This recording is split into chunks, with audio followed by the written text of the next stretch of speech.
Ingrid da Silva Alves, Larissa da Conceição Alves e Fabrício Oliveira da Silva. Aprendizagens experienciais da formação inicial para a docência. Contribuições do PIBID. Ok. Tem 10 minutos. Obrigada. Ingrid?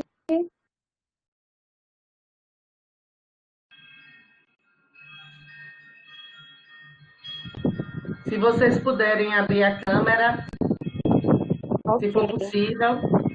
Só um minuto.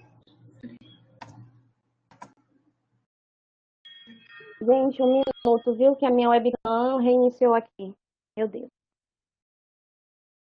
Vocês podem começar e depois abre a câmera, não tem problema. Tudo bem. Que agora foi. Minha webcam também está com problema. Mas aí eu inicio e logo após eu tento arrumar. Não tem problema se vocês não conseguirem abrir, é só uma sugestão. Tá certo. Olá, boa tarde a todos. Me chamo Ingrid. Eu sou licenciada em Pedagogia pela Universidade Estadual de Feira de Santana. Fui bolsista de iniciação científica entre o ano passado e esse ano, e durante esse período nós desenvolvemos essa pesquisa que vamos apresentar para vocês hoje. Boa tarde, meu nome é Larissa da Conceição Alves. Eu sou graduanda em Pedagogia, Universidade Estadual de Feira de Santana. Atualmente estou mestrando em Educação, para a Eduque, para a formação de professores.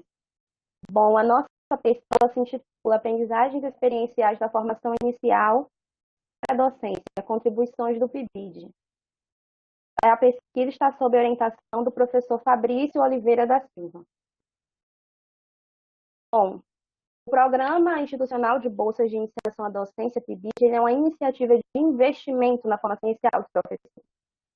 Tem como seu objetivo central o desenvolvimento dessas práticas iniciais, dos saberes experienciais do professor, de promover esse intercâmbio entre a escola básica e a universidade. A escola básica que vai ser esse campo de atuação do pedagogo. Assim, esse programa vai se encaixar como uma rica vivência na formação inicial desse professor, na formação dessa identidade docente, desse primeiro contato, através dessa experiência com a escola e com o cotidiano escolar. Bom, como objetivo, a pesquisa, ela teve compreender essas aprendizagens experienciais de professoras em formação inicial. E nós citamos professoras porque todos os sujeitos são mulheres, entendeu? E que as mulheres, de fato, são a maioria no programa de iniciação à docência. Então, de fato, chega a ser um dado relevante que nos traz algumas perspectivas, entendeu? É de saber quais são essas aprendizagens experienciais que as professoras estão desenvolvendo no PIBID, entendeu? E como elas participam e se integram dele.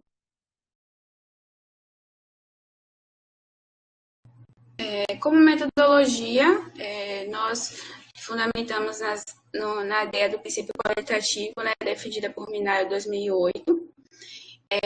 Essa pesquisa ela se ancora numa abordagem autobiográfica, né, por se constituir-se enquanto dispositivo de pesquisa e formação. Como dispositivo de pesquisa, nós fundamentamos na ideia de Chelovich e Bauer em 2002, e foram relatos narrativos, né, feitos em momentos individuais com cada colaboradora. As análises elas tiveram um aporte teórico do método compreensivo interpretativo baseados na teoria de Ricoeur em 1996. Pode passar.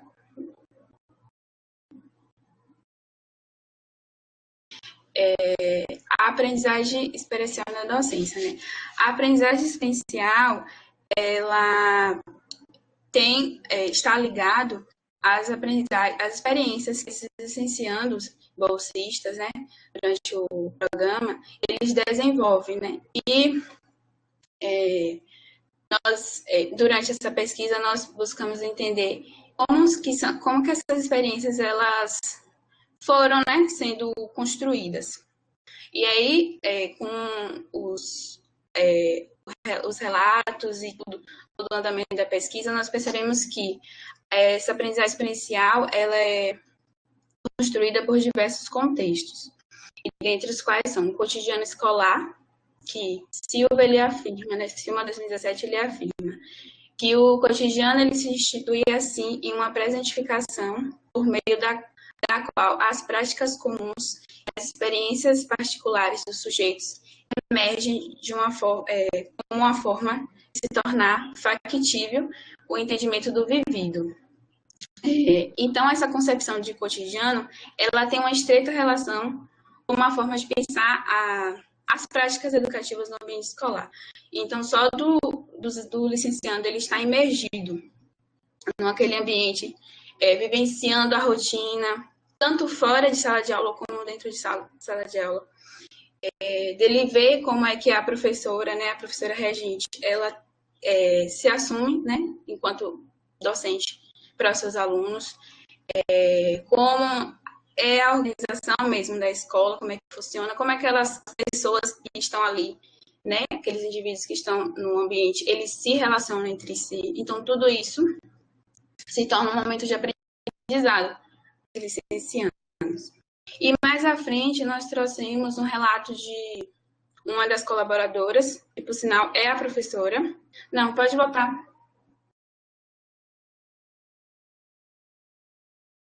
Aí, isso.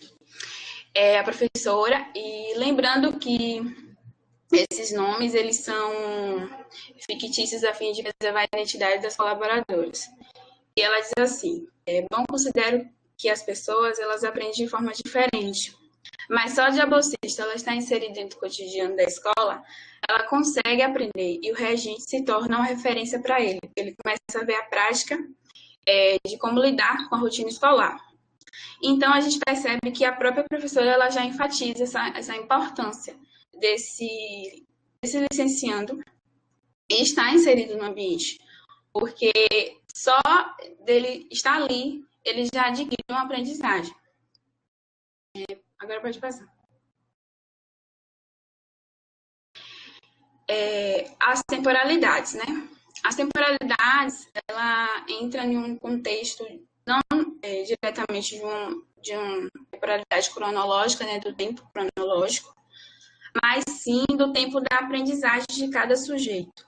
Então, nesse período da pesquisa, nós compreendemos que cada sujeito ele tem seu tempo na aprendizagem e, nesse período, nós observamos muito isso nos relatos, né, que a partir que as bolsistas vinham dizendo, a forma como elas relatavam, a gente percebia que cada um construiu sua concepção, seu aprendizado da sua forma. Então, cada um teve seu tempo.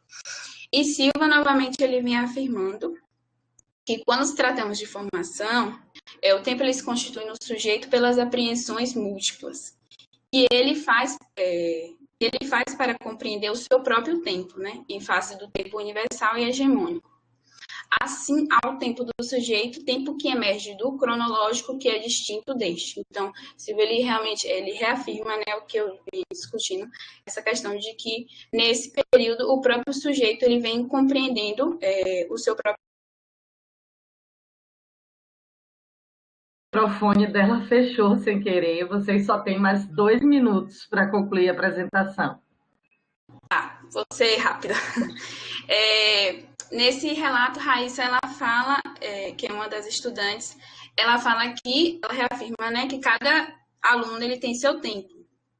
E que ela também adquiriu uma postura docente, né, porque ela viu essa concepção e ela conseguiu entender que isso, ela poderia aplicar isso com seus alunos, que cada um, como posso dizer, cada um tem seu tempo que ela não pode padronizar. Pode passar, Larissa. O outro conceito é a questão da homologia, que é um conceito que a gente vem trabalhando e que significa aprender, né, com o outro.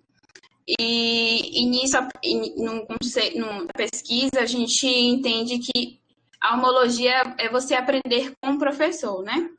E aí tem mais um relato também, que acho que não vai dar tempo de ler. Bem, Passar. pronto, então a gente vai encerrar por aqui para não atrapalhar o tempo dos outros. Obrigada.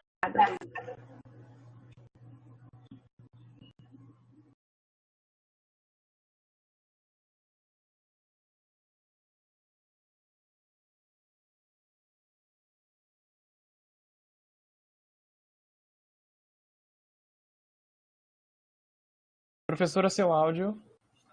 Mudo.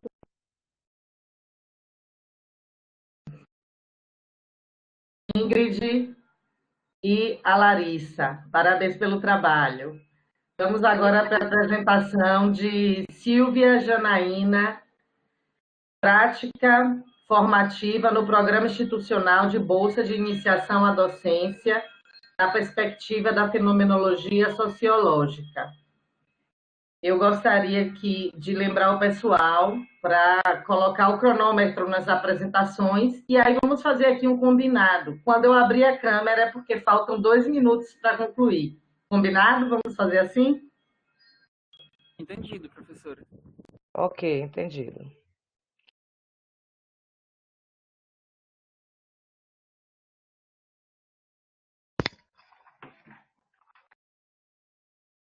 Meus slides estão aí? Isso, obrigada. Boa tarde, eu sou a professora Silvia Janaína, eu sou mestra em Educação pela Universidade Estadual do Sudoeste da Bahia. E eu trago aqui parte de uma pesquisa maior que eu desenvolvi no meu mestrado. O seu nome é o seu título, Prática Formativa no Programa Institucional de Bolsa de Iniciação à Docência na perspectiva da fenomenologia sociológica. Onde é que eu clico aqui para poder passar o slide, por favor? Tem uma setinha, Janaína, no rodapé do seu slide, uma seta para a direita e uma seta para a esquerda. Você pode avançar ou retroceder. Certo, ok, achei, obrigada. Então, o foco de nossa pesquisa foram os sentidos atribuídos à prática formativa pelos estudantes de licenciatura participantes do PIBID-UESB do campus de Vitória da Conquista. A nossa pesquisa, o local da pesquisa, então, foi um dos subprojetos do PIBID-UESB Vitória da Conquista, cujo título a organização da prática pedagógica dos professores dos 3 anos iniciais do ensino fundamental de 9 anos, articulação e continuidade da trajetória escolar. E como sujeitos, a nossa pesquisa teve 5 estudantes de licenciatura que participaram desse subprojeto do PIBID da UESB Vitória da Conquista. Para produzir as informações, nós utilizamos a entrevista semi-estruturada, fazendo uso do modelo de roteiro inicial proposto por Amado e Cruzoé. E como técnica de análise das informações, nós utilizamos a análise de conteúdo, efetuando transcrição literal dos discursos e também uma leitura vertical, utilizando a frase como unidade de sentido. Então, a fenomenologia sociológica, que é o método científico no qual nos ancoramos para desenvolver essa pesquisa, ela foi desenvolvida por Schultz, e dentro dessa perspectiva científica, os indivíduos entendidos como atores sociais, eles vivem a vida em intersubjetividade com outras pessoas, ou seja, vivendo, partilhando com outros atores, experienciando a vida e o mundo com esses atores e entre esses atores. Os princípios metodológicos dessa fenomenologia sociológica são 3. Tendo como primeiro o movimento de olhar as próprias experiências, né, de voltar a essas experiências e pensar sobre elas. O segundo princípio metodológico, que consiste na revelação da intencionalidade da consciência, que a consciência é intencional, é consciência de alguma coisa. E o terceiro princípio, que é a suspensão da crença, que consiste na redução fenomenológica. Vou adiantando, porque a gente não tem tempo para poder discutir bastante.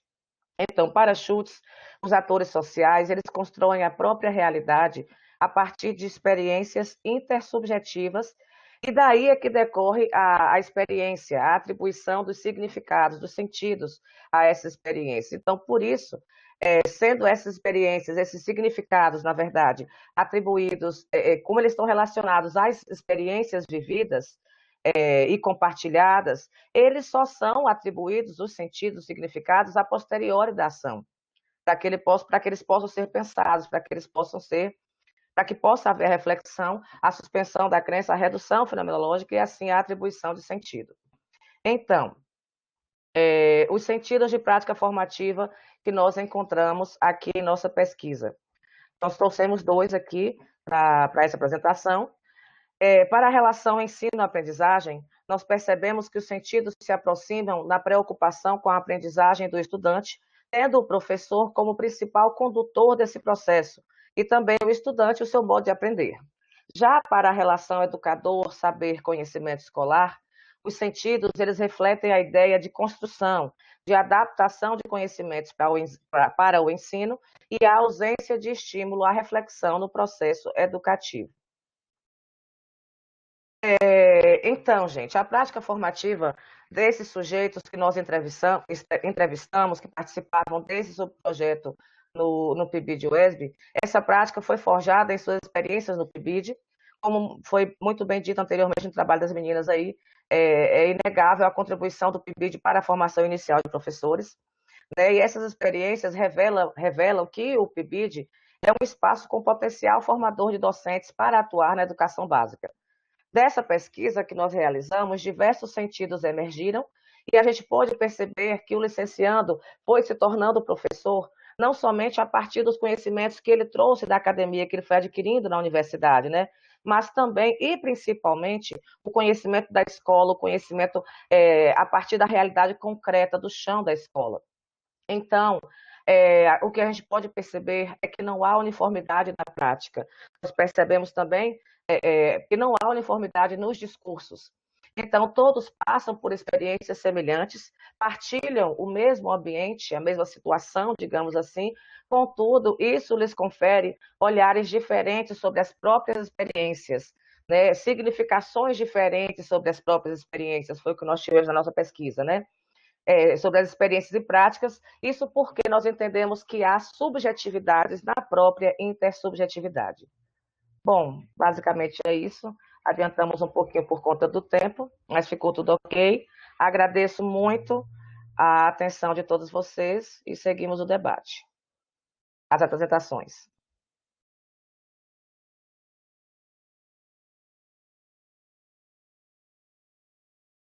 Muito obrigada, Janaína. Parabéns pela pesquisa e pelo trabalho. Obrigada. Vamos agora para o trabalho, o estágio curricular na formação de professores de educação física, potencialidades, entraves e lacunas, de Antônio Evanildo Cardoso de Medeiros Filho e Paulo Rogério de Lima.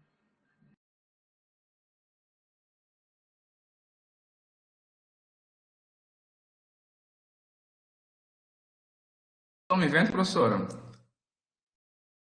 Estou sim. A apresentação enviei para o e-mail do professor. Para o e-mail de Pietro?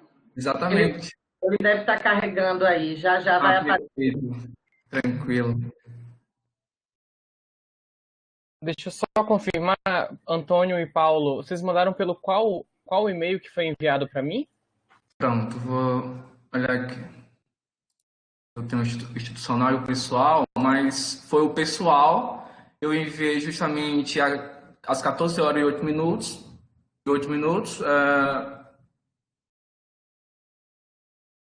Pietro, ponto, né? bompete@ufba.br. Tá correto o e-mail, deixa eu só... Não encontrei ele aqui. Eu respondi o e-mail que o senhor me enviou, tá? O senhor deu duas opções, não foi? Enviar um novo e-mail ou enviar respondendo. Então, eu respondi, tá?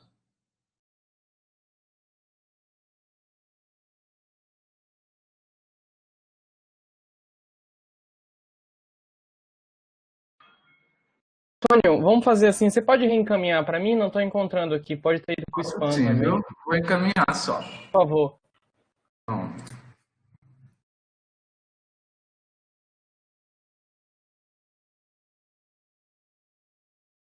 Feito.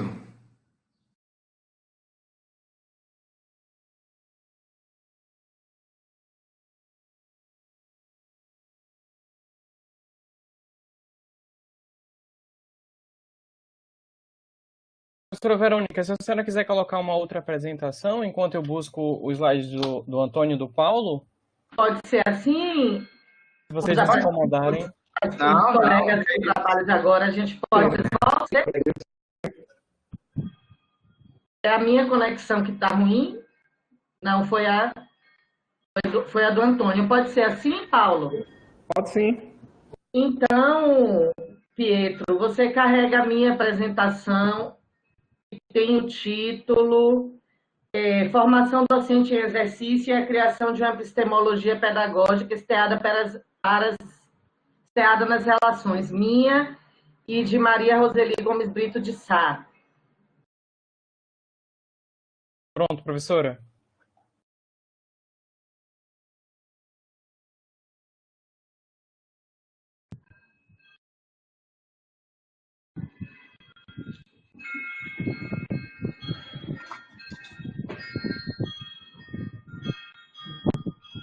Bom, gente, vamos então começar a apresentação.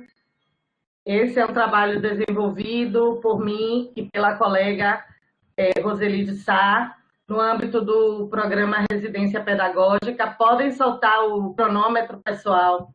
Agora, não está aparecendo aqui para mim a opção de passar o slide, tá? Pronto, apareceu. Bem, o que nós vamos apresentar hoje é parte de uma pesquisa que foi desenvolvida no âmbito do programa Residência Pedagógica, Núcleo Pedagogia, da Universidade Federal da Bahia. Então, ela apresenta resultados, parte, né, dos resultados de uma pesquisação-formação sobre experiências formativas vivenciadas no âmbito do referido programa. Foi um recorte, nós trazemos aqui um recorte sobre os processos de formação em exercício das preceptoras do subprojeto. No programa Residência Pedagógica, recebem o nome, né, de preceptoras as professoras da educação básica que recebem os licenciandos nas escolas. As informações que foram colhidas para a gente chegar aos resultados da pesquisa, elas advêm de diários de formação, dos relatórios parciais e finais desenvolvidos no programa e de um questionário de avaliação online que foi aplicado ao final do programa. A partir desse material, nós organizamos 2 unidades de significação, que são os resultados da pesquisa, que ajudaram a revelar os resultados da pesquisa. Bem, o Programa Residência Pedagógica é um programa do Governo Federal, da Política Nacional de Formação de Professores. Ele prevê a articulação e a ampliação da parceria entre universidade e a escola básica na formação inicial de professores. Ele foi desenvolvido no curso de pedagogia da UFBA, ele foi desenvolvido em 2 escolas públicas municipais de educação básica, sendo que uma escola atuava com os anos iniciais do ensino fundamental e a outra com o EJA, com a educação de jovens e adultos à noite. O programa ele é organizado em 440 horas, divididas em 18 meses, que são sistematizados em 3 etapas. 60 horas de ambientação, que é a preparação para a imersão na escola, estudos sobre currículo, porque esse programa ele é atrelado diretamente à Base Nacional Curricular Comum, questão que foi, inclusive, muito criticada nacionalmente, devido a ligar diretamente as ações do programa à BNCC. 320 horas de imersão, e nessas 320 horas, 100 horas são destinadas à regência e 60 horas de socialização, para apresentação de trabalhos, publicação dos relatórios, de artigos e etc. Bem, a nossa concepção sobre formação docente no programa, no Núcleo Pedagogia, ela é pautada no teor experiencial, tendo como base a complexidade e a multireferencialidade. Portanto, uma concepção de formação aberta às experiências, às histórias de vida, aos aconteceres, às contingências do processo de formação nas vidas das pessoas. Por essa linha, ela vem na mão de não limitar o processo de formação apenas ao saber ou ao saber fazer, mas entendendo a importância do saber fazer, mas também abarcando as dimensões subjetivas do saber ser. A concepção de currículo, as concepções de currículo que alinharam as nossas discussões no programa, compreendem, rejeitam perspectivas homogeneizantes e projetivas dos processos formativos, entendendo mais o currículo no contexto das práticas, nos acontecimentos que envolvem os processos de formação dos envolvidos. E entende o currículo como um processo social, relacional e contextual. Bom, nessa linha, nós nos desafiamos a criar uma epistemologia de trabalho docente voltada para uma educação para as relações. Então, entendendo, como eu já falei, a formação docente no transitar entre o saber fazer e o saber ser. Bom, o que seria essa educação para as relações? Uma formação que entenda a transversalidade e a heterogeneidade do processo educativo, não compreendendo as relações apenas no âmbito intersubjetivo das relações interpessoais, mas as relações do sujeito com o conhecimento, com o mundo, com o outro e consigo mesmo. Nesse desafio de criar essa epistemologia em uma contraposição assentada política e eticamente na leitura crítica da BNCC, conforme o próprio edital indicava, de uma apropriação crítica da BNCC, nós destacamos as competências socioemocionais e nos autorizamos a criar esses eixos significantes dessa educação para as relações. Foram 5 eixos. O eixo da problematização, mais ligado ao questionamento do mundo, ao pensamento crítico. O eixo do pertencimento social, que entende que nossas subjetivações elas são construídas, implicadas com dadas coletividades, características culturais, sociais, étnicas, sexuais e de gênero. A ética, que provoca reflexão sobre a vida e a sociedade e fomenta atitudes baseadas em valores de respeito à diversidade, de uma vivência mais harmônica e solidária com o planeta. A curiosidade epistêmica, que visa o cultivo de uma mentalidade que busca sempre aprender, compreender o mundo e explorar novas ideias e sistematizar o conhecimento. E o desejo, entendido como um processo epistêmico-afetivo que impulsiona as potencialidades do sentir, do pensar e do agir. Esses foram os eixos. Então, a partir desses eixos significantes, que não foram entendidos como colonizadores das práticas, eles não figuraram no processo de planejamento e de realização da regência, das aulas, dos estudos de modo obrigatório. Eles foram entendidos como elementos estruturantes e transversais da prática pedagógica desenvolvida no programa e também os processos de formação que foram forjados nesse percurso. Bom, aqui nós temos alguns depoimentos das preceptoras, porque, como eu falei no começo, esse foi um recorte da pesquisa que evidenciou como as preceptoras compreenderam seus processos de formação em exercício no âmbito do programa. Então, uma unidade de significação da pesquisa foi o Programa Residência Pedagógica como potencializador da formação em exercício. Então, nesses depoimentos, as preceptoras destacam a pesquisa e a articulação entre referenciais teóricos e a prática pedagógica como essenciais para o seu processo de formação em exercício no âmbito do programa. Levantaram o quanto elas se sentiam distanciadas da imbricação entre referenciais teóricos e a sua prática pedagógica devido a anos de docência dentro de um universo que é heterogêneo, mas sem uma proposição com essa articulação teórica contínua. E também destacaram que a fragmentação do foco no saber, dada a formação inicial, e o foco no saber fazer, dada a formação em exercício, desfavorecia essa formação do saber ser.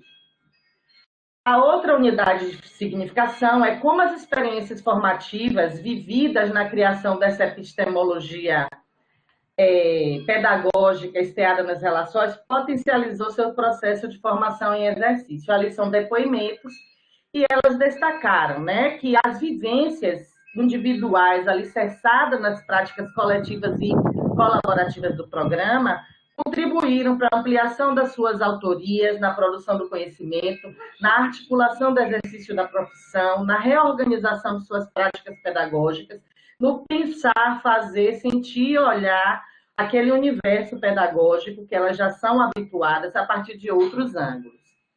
Por fim, os resultados apontam que o programa Residência Pedagógica, no subprojeto de Pedagogias, desenvolveu como um desafio multilateral no âmbito da formação docente, pois envolveu o enfrentamento de dificuldades e ampliação das potencialidades expressas nas relações entre universidade e educação básica, extrapolou o propósito do programa, que era focado na formação inicial, e potencializou também a formação em exercício, favoreceu a autoria docente e a ampliação de uma postura pedagógica potencializadora em aprendizagens relacionais, implicada a ética, social e politicamente com o mundo, acabando em cima do tempo para ser uma boa anfitriã. Aí são algumas referências e agradecemos a atenção de todos. Obrigada.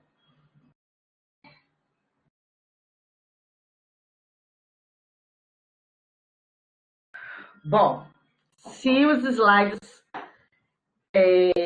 do trabalho de Antônio e Paulo já estiverem ok, podemos retomar para o trabalho deles e abrimos um momento para o diálogo.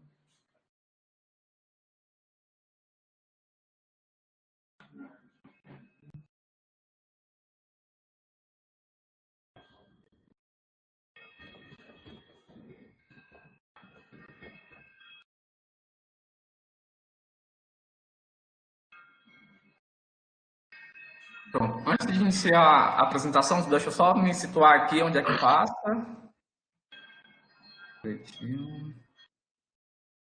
Pronto, já estou vendo aqui, deixa eu só ver.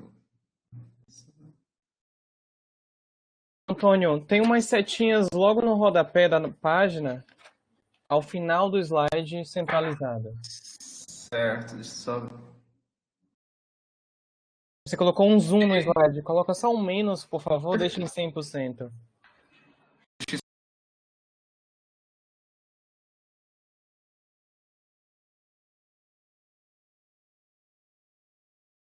Por favor, deixe em 100%. Deixa em 100%, né? Tá 100%, não, aqui? Acho que tá 100%, não? Deixa eu só resolver, só um minutinho.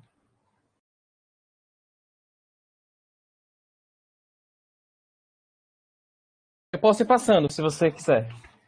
Eu posso ir passando também, viu, Pedro? Acho melhor. É para você mesmo. Pode ser assim? Continua com o zoom. Continua? Então pode ir passando, por favor.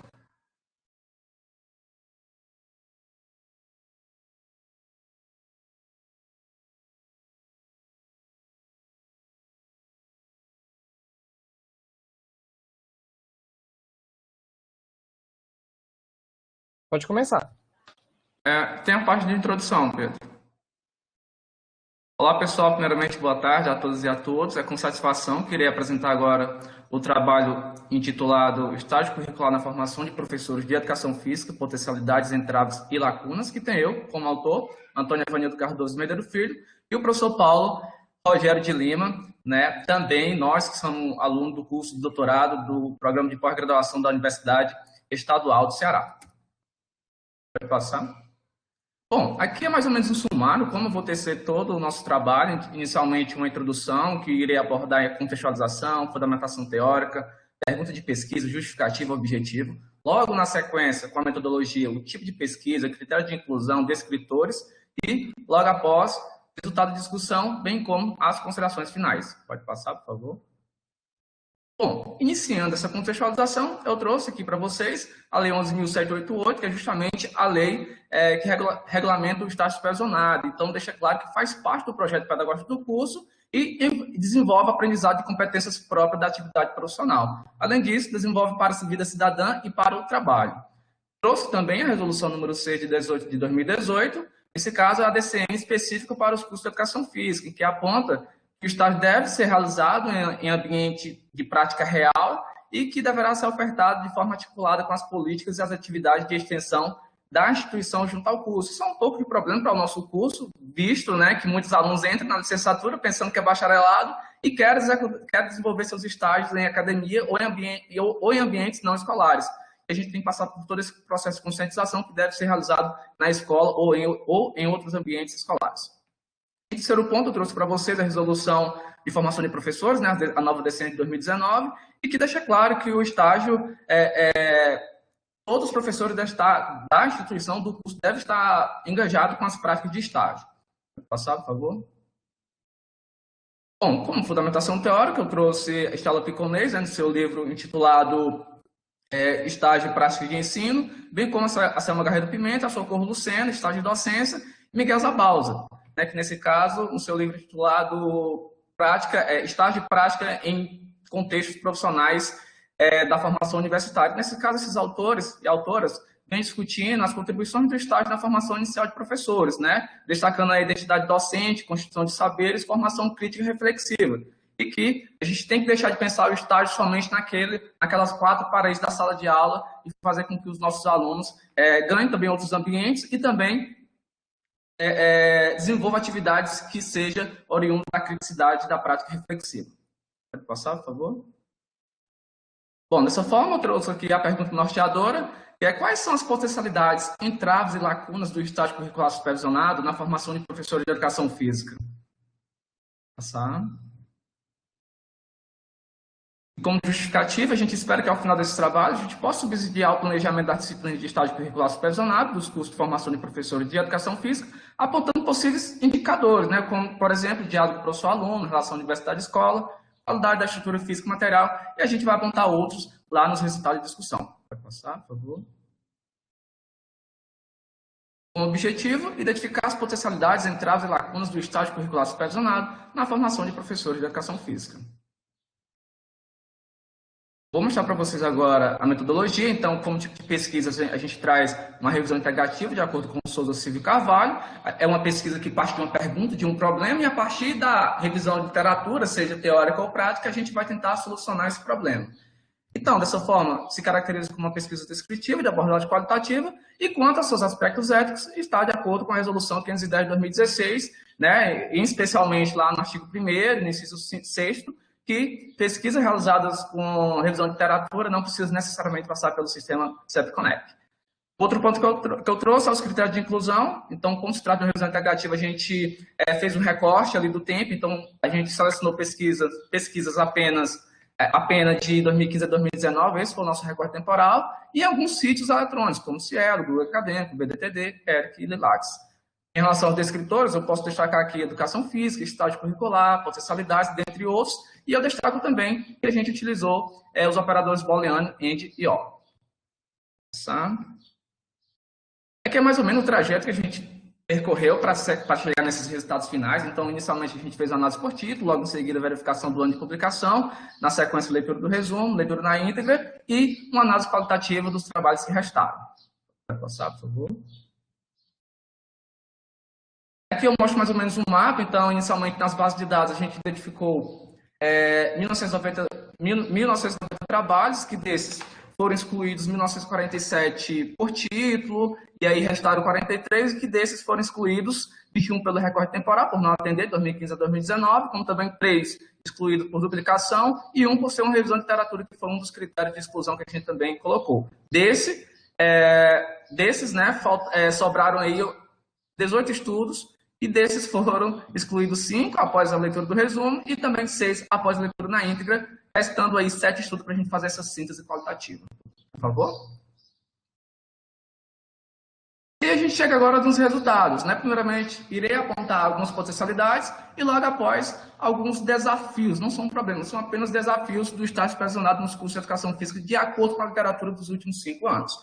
Então, aqui a gente podemos apontar, de acordo com esses estudos, o desenvolvimento de competências, habilidades e identificação profissional como ponto positivo, e isso coaduna com nossa fundamentação teórica, né, bem como estimula as relações humanas e aproximação com a realidade escolar, dentre outros resultados que vocês podem ver aqui. Eu trago aqui para discutir com a gente um livro muito interessante, que é Estágio e Aprendizagem, da prática docente, que é da professora Socorro Lucena, né? Maria Socorro Lucena, que vem trazer, é um livro de 2012, que vem dialogando e que deixa claro que o estágio, o aluno tem que sair de quatro paredes, né? E precisa conhecer o porteiro, conhecer os corredores, conhecer outros ambientes, né? Até mesmo os desenhos que tem na parede da escola, porque aquilo tem um significado, né? E se aproximar também dos gestores. Então, a gente tem que sair dessa ideia de que o estágio é somente dentro da sala de aula. Pode passar, por favor. Como desafios, né, vocês podem observar aqui ao lado esquerdo os trabalhos, né, que a gente selecionou, como também ao lado direito aqui alguns desafios do estágio, como, por exemplo, distanciamento das disciplinas do curso com a realidade escolar. Então, isso os cursos vêm discutindo muito isso, principalmente no qual também estou inserido. Então, é uma dificuldade, os alunos pouco vê essa relação em fazer essa transposição didática, né, e principalmente no curso de Educação Física, que a gente tem muitos professores que são bacharéis, né? Tem mudado muito nos últimos anos, por conta dos editais, tem entrado realmente licenciados em curso de licenciatura, mas a gente tem muitos ainda, não que esse seja o problema, mas é um problema que a gente está trabalhando para ir melhorando a cada vez mais. Então, um outro ponto é a falta de estrutura física e material, isso é muito forte nos cursos, na prática do professor de Educação Física e afeta de forma significativa na prática dos estagiários, né? Ao longo do curso, a gente vai estimulando essa confecção de materiais, mas a gente sempre deixa claro que, beleza, tudo bem, é uma estratégia a gente confeccionar materiais, mas que a gente também precisa lutar, né, por políticas que venham dar condições mínimas para a gente exercer o nosso trabalho. Assim como a matemática, a física, a biologia e a química tem o seu laboratório, por que não a educação física lutar pelo seu laboratório dentro da escola, né? E um outro ponto é o pouco diálogo entre os professores da disciplina de conhecimentos específicos e professores das disciplinas pedagógicas, né? Então, o colegiado precisa conversar mais, né?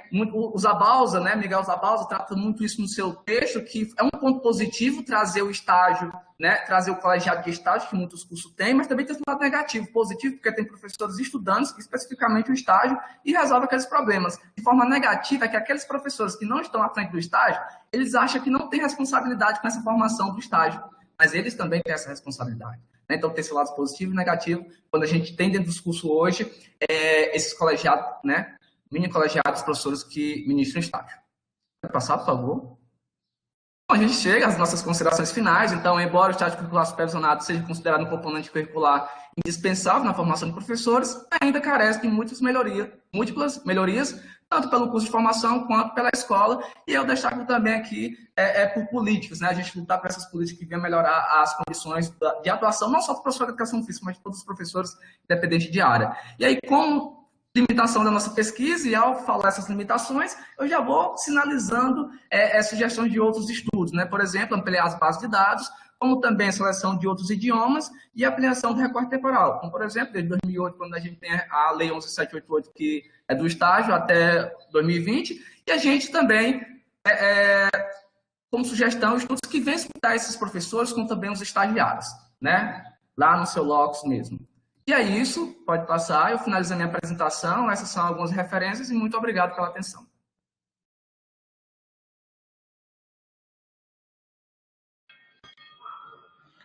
Muito obrigada, colegas, pela contribuição relevante no campo da formação inicial do estágio. Nós temos agora 10 minutos para debate, para dialogarmos sobre os trabalhos que foram apresentados. Eu vou pedir que liguem também o cronômetro para que a gente consiga se orientar. Bom, nós tivemos aí, se vocês quiserem abrir as câmeras nesse momento de debate, se não der choque na rede, não ficar sobrecarregada, de repente é interessante. Nós tivemos aí os 4 trabalhos firmados na formação inicial, quer dizer, o trabalho que eu apresentei foi do âmbito da formação em exercício, mas foi potencializado por uma política de formação inicial, que é no programa Residência Pedagógica.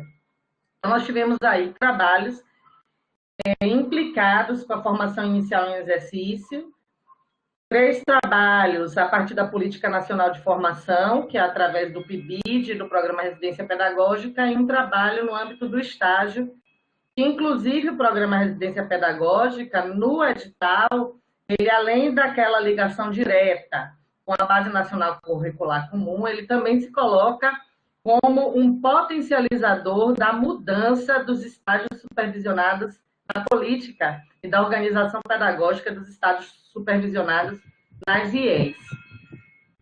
Então, é interessante que a gente discute, estamos aqui no GT 8, como fomento a essas políticas nacionais e também as próprias articulações internas, como é o caso aí do trabalho do Evanildo e do Paulo, que já fazem esse movimento, independente de serem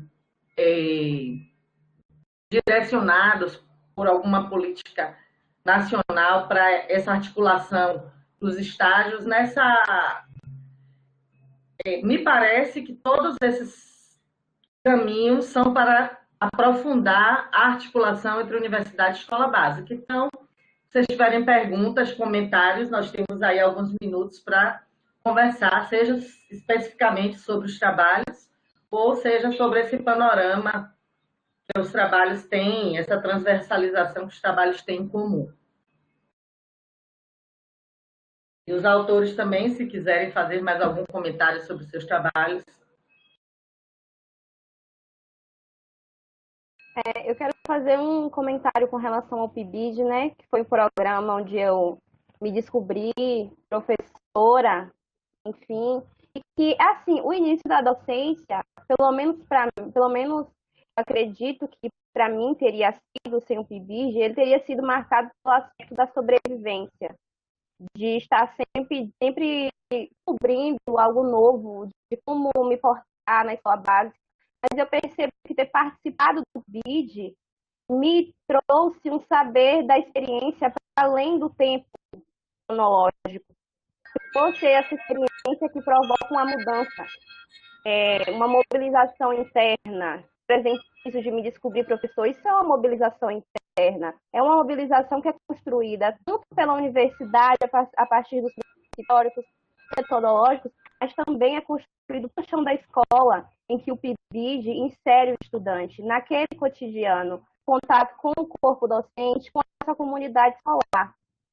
E eu, sinceramente, gostaria muito que existissem mais investimentos nessa formação inicial docente para provocar essa articulação, porque tanto o PIBID quanto a residência pedagógica são programas que apesar de terem essa perspectiva de inserção, ainda são programas que não contemplam todos os estudantes, porque ainda são poucas as vagas, ainda são poucas as escolas com essa aderência.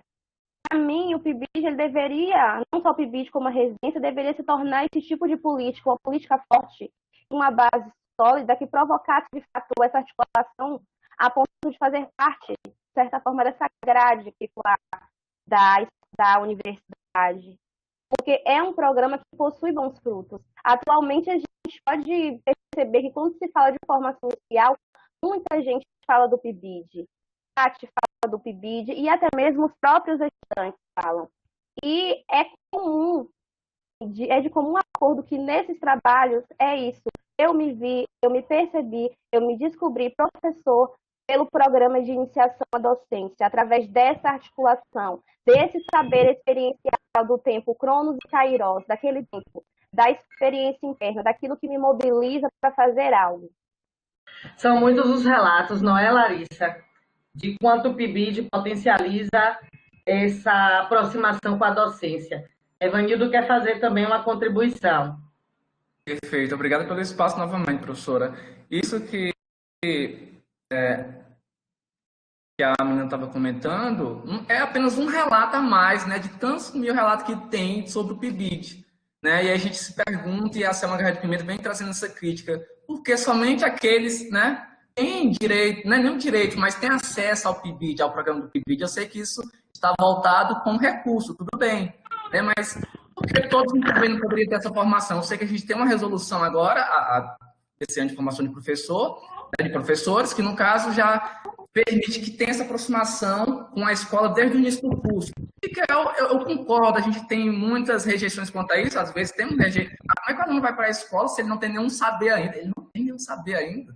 Né? Então, que é isso, ele já construiu, passou mais de 15, mais de 14 anos ali dentro da escola, ele tem algum saber sim, e a gente não vai só para a escola para ministrar a aula, o aluno ele vai para ouvir, conversar com o professor, conversar com os alunos. Então, essa aproximação logo no início do curso, né, que os estagiários estão podendo, mas ainda a gente vê ainda muitos colegiados não querendo que seja logo no início, eu acho que está muito voltado a um olhar para o estágio como se fosse só a prática, a hora da prática, sendo que não é só isso, a docência não se restringe somente à hora da prática.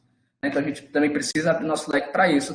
E eu não vou entrar nessa conversa de estágio e PIBID, né? Porque aí a gente deixa... A Samara Pimenta vem discutindo muito isso, e né? ainda tem a residência agora no meio que chegou para o propósito de reorganizar os estágios nas IES, né? Justamente, né? E ainda sempre afirmando que está linkando aí com as políticas neoliberais, né? Então tem tudo isso, mas eu só queria para finalizar, né, que essa aproximação acho que deve ocorrer sim no início do curso, e outras possibilidades, não só com a regência, mas de conhecer a escola, os professores, os alunos, né? E um outro ponto também que eu gostaria de falar é o estágio em si, né? O que eu tinha comentado. A gente não tem como PIBID, por exemplo, com uma residência, a gente tem a lei, a 1788, mas a gente não tem, né? Aquele professor da escola, o professor orientador, parece que está fazendo um favor, né? Parece que está fazendo um favor. Ele não está fazendo aquele serviço. Então, eu sei que muita gente afirma que o PIBID, por exemplo, e outras políticas de residência, o professor recebe, então ele se sente responsabilizado por aquilo. E no estágio a gente não tem isso. Então, a gente não tem como ficar comparando, né? Por isso que a gente não está discutindo isso aqui, quem é um, quem é o outro, porque são coisas, né, que parecem ser iguais, né, mas são diferentes, né, na sua essência, na sua fundamentação. Então, é mais ou menos esses argumentos. São muitas coisas, mas o tempo tem que dar espaço para outros. Fabrício quer fazer uma contribuição, se ele quiser pode abrir a câmera, se não se sentir confortável pode deixar fechada. Eu sou professora de estágio, Evanildo, e eu aqui, o que me implica bastante, eu penso que os programas, tanto o PIBID quanto o programa Residência Pedagógica, eles são programas excelentes, são programas importantes, porque eles aproximam a universidade e a escola básica. Porém, eu penso que eles deveriam se organizar, de repente, como uma política de fomento e que, posteriormente, se fosse consolidado pela própria intimidade dessas instituições. Então, a gente aqui, por exemplo, batalha por um estreitamento por meio de acordos de cooperação, de convênio com as escolas básicas, com as redes de educação e a universidade, porque no âmbito dos programas, os professores da educação básica, eles são relatos muito comuns, eles acolhem mais os estudantes que chegam. Quando é no âmbito do estágio, nem sempre esse acolhimento é igual, não é? Mas, Fabrício, por favor, muito bem, queremos gente. te ouvir. Cumprimento as pessoas aqui do GT, quero parabenizar. Eu sou o professor Fabrício Silva, aqui da Universidade Estadual de Feira de Santana, um dos coautores aí do trabalho apresentado pelas estudantes Larissa e Ingrid, minhas orientandas, e dizer da alegria, em nome delas também cumprimentar o trabalho de todos vocês, né, que trazem para a cena da formação de professores, as discussões em torno do PIBID, residência pedagógica, está supervisionado.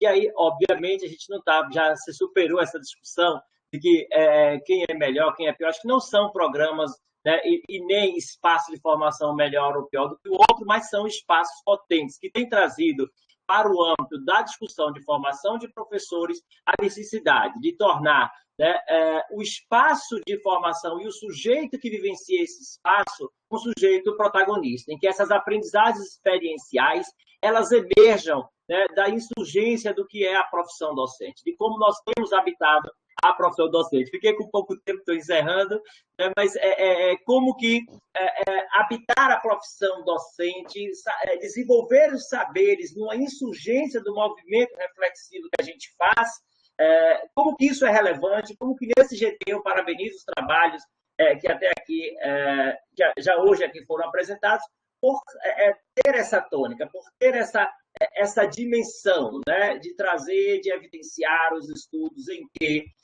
o cotidiano, a escola, as temporalidades, né, e os espaços de formação, eles se tornam cada vez potentes para que nós pensemos a relação entre professores e estudantes da universidade e, sobretudo, o modo em que a gente continua existindo e resistindo na profissão docente, né, de modo geral. Então, parabéns a todos vocês, era mais nesse sentido de contribuir e de dizer, nem melhor, nem pior, apenas diferentes espaços potentes, singulares, que testem, né, as singularidades da profissão docente. Parabéns a vocês pelos trabalhos. Muito obrigada pelas contribuições de todos os colegas que apresentaram trabalhos. Larissa, sua imagem com seu bebê é emblemática do trabalho do momento remoto que a gente está vivendo. Um cheiro aí. É nossa irmã. Desculpe, eu pensei que era seu. Tudo bem. Bom. É meu também, de qualquer forma. Você está cuidando, né? Está cuidando do bebê agora aqui, enquanto a gente está fazendo trabalho ao mesmo tempo. Bom, vamos seguir as apresentações agora com também um trabalho sobre estágio curricular em educação física, aspectos positivos e negativos da percepção dos estagiários, de Paulo Rogério de Lima, Lucas Souza Silva e Antônio Evanildo Cardoso de Medeiros Filho. Vamos lá. Pronto. Boa tarde a todos e a todas. Pietro, só me notifica onde eu posso estar passando os slides. Já encontrei. Obrigado. Boa tarde a todos e a todas novamente. Eu me chamo Lucas Souza Silva, sou licenciando do curso de licenciatura e Educação Física da Universidade Regional do Cariri. Sou discente do 6º semestre e atualmente estou como bolsista pelo Programa de Iniciação de Bolsas de Iniciação Científica, PIBIC URCA CNPq. Esse trabalho é de minha coautoria, intitula-se Estágio Curricular em Educação Física, Aspectos Positivos e Negativos na Percepção dos Estagiários. É de minha coautoria sob as orientações do professor Paulo Rogério e do professor Evanildo Filho. Aqui é um pequeno spoiler de como acontecerá a apresentação, né? Introdução, metodologia, resultados, discussões e considerações finais, sendo a introdução resumida a estágio curricular supervisionado, pergunta norteadora, justificativo objetivo, e a metodologia com tipo de estudo, participantes e análises. Bom, então, o estágio curricular supervisionado ele é regido pela Lei 11.788, de 2008, na qual regulamenta as diretrizes para a realização do estágio curricular nos cursos de formação de professores e visa também a preparação para o trabalho produtivo de educandos que estejam frequentando ensino regular em instituições de educação superior. A partir dessa normatização, né, o estágio ele passa a fazer parte do projeto pedagógico dos cursos, assim como na formação de professores e entrega o itinerário formativo do educando, além também de visar o aprendizado de competências próprias da atividade profissional e a contextualização curricular. Dessa forma, o estágio curricular supervisionado ele torna-se indispensável para a formação inicial de professores, uma vez que o mesmo irá proporcionar o contato inicial com a realidade escolar, com as práticas pedagógicas, as experiências no futuro campo de atuação, dentre outras. E no que concerne, né, ao estágio curricular supervisionado em educação física, enquanto componente curricular, o mesmo é abarcado pelos conteúdos de ensino disponibilizados pela Base Nacional Comum Curricular, em forma de unidades temáticas, a serem desenvolvidas no decorrer da educação básica, sendo elas as temáticas de brincadeiras e jogos, esportes, danças, ginásticas, lutas e práticas corporais de aventura. Neste contexto, o nosso estudo ele busca responder à seguinte questão norteadora: quais os aspectos positivos e negativos apresentados pelos estudantes de licenciatura em Educação Física durante suas atuações no estágio na educação infantil? Visto isso, a justificativa do estudo parte de contribuir com as reflexões sobre os aspectos que os estagiários, as instituições de ensino superior e as unidades de ensino da educação básica precisam aprimorar para tornar as experiências mais satisfatórias. Visto isso, o objetivo do trabalho é identificar os aspectos positivos positivos e negativos apontados pelos estudantes de licenciatura em Educação Física no estágio curricular supervisionado na educação infantil. Para a metodologia, o tipo de estudo é do tipo descritivo, pois busca compreender uma determinada característica comum, exploratória acerca de explorar um determinado tema, de abordagem qualitativa e transversal. A amostra foi composta de 12 discentes matriculados na disciplina de Estágio Curricular Supervisionado 1, que acontece na educação infantil, sendo divididos no total de 6 duplas. As análises ocorreram a partir do relatório final de estágio, que compõe a avaliação da disciplina. As duplas foram caracterizadas a partir de codinomes, de A a F. A apresentação dos dados será sob forma de tabela, e a gente disserta que o trabalho segue as diretrizes da Resolução 510 de 2016 do Conselho Nacional de Saúde. Aqui é um recorte do estudo original. Eu não vou discutir essa tabela passo a passo, porque eu vou contextualizar ela na próxima sessão, mas, de forma geral, aqui vocês podem observar o codinome das duplas, A, B, C, D, E e F, o tipo de escola, se é privada ou se é pública, os aspectos negativos, bem como os aspectos positivos ressaltados pelos mesmos. Aqui é uma continuação da tabela e como resultados positivos, né, como aspectos positivos, a gente pode apontar o direcionamento profissional, o reconhecimento da prática docente, a autonomia na tomada de decisões e adaptação de recursos materiais didáticos, quando, por sua vez, foi ressaltado pelos discentes que concluíram o estágio na modalidade pública de ensino, ou seja, nas escolas públicas do município. Como aspectos negativos, é possível apontar déficits de infraestrutura, como, por exemplo, locais não tão adequados para a prática do estágio, né, para as atividades práticas da educação física no campo de estágio, dificuldade em se trabalhar com o público infantil e a escassez de material didático prático, que foi pertinente e ressaltado pelos discentes que realizaram o estágio em escolas públicas. Embora os discentes tenham relatado alguns aspectos negativos com a prática do estágio curricular supervisionado, em ambas as redes de ensino, né, pública e privada, é visível também o reconhecimento dos mesmos acerca da importância da prática do estágio para a formação inicial, sendo que o mesmo garante as reflexões iniciais acerca das práticas pedagógicas e também docentes, as competências adquiridas, o primeiro contato com a realidade e o ambiente escolar e o conhecimento dos cenários atuais, bem como a disponibilidade de materiais didáticos, como, por sua vez, foi ofertado em algumas realidades, e como garantia do diálogo entre os discentes e as escolas, assim como o diálogo dos discentes com os professores em sala de aula também. Para as considerações finais, embora o estágio curricular supervisionado se configure como componente indispensável para a formação inicial de professores, o mesmo ainda apresenta necessidades de melhorias em diversos aspectos, sendo eles déficits de infraestrutura, dificuldades em desenvolver atividades com o público infantil e escassez de material didático-pedagógicos, como sendo uma realidade das escolas públicas de ensino. Entretanto, é possível apontar aspectos positivos, como o direcionamento profissional, a tomada de decisões e a adaptação de recursos didáticos pelos estagiários.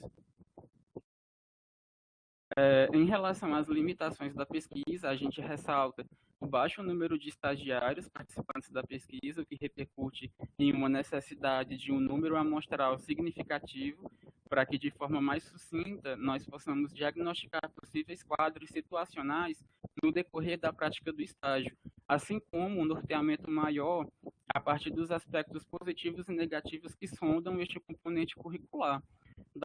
Dessa forma, sugerimos pesquisas futuras que objetivem, mediante grupo focal, entrevistas, questionário, enfim, evidenciar na percepção dos estagiários e também dos professores supervisores os principais desafios do estágio curricular supervisionado nos cursos de licenciatura, em especial em educação física, bem como possíveis estratégias para a melhoria dessa realidade. Aqui são as referências utilizadas para fazer a apresentação. Os agradecimentos eu gostaria de destinar ao Programa Institucional de Bolsas de Iniciação Científica PIBIC-UFRA-CNPq, pela oportunidade de estar vivenciando importantes experiências acadêmicas e também profissionais, e pelas oportunidades de estar acompanhando eventos tão necessários quanto este, né? Também gostaria de agradecer ao grupo de estudos que eu faço parte, o meu núcleo de estudo e pesquisa em Educação Física Escolar, na qual é liderado pelo professor Antônio Evanildo Cardoso de Medeiros Filho, e por último, e com certeza não menos importante, a organização do 25º Encontro de Pesquisa Educacional do Nordeste. Muito obrigado a todos pela atenção. Gostaria de deixar aqui o meu contato, lucas.souza@ufra.br, o e-mail do meu grupo de estudos, né, a qual eu faço parte, nepefurca@gmail.com, e a página do Instagram do nosso grupo, nepef.ur@nepef, com esse pontinho aqui separando o P e o Fé. No mais, meu muito obrigado a todos pela atenção.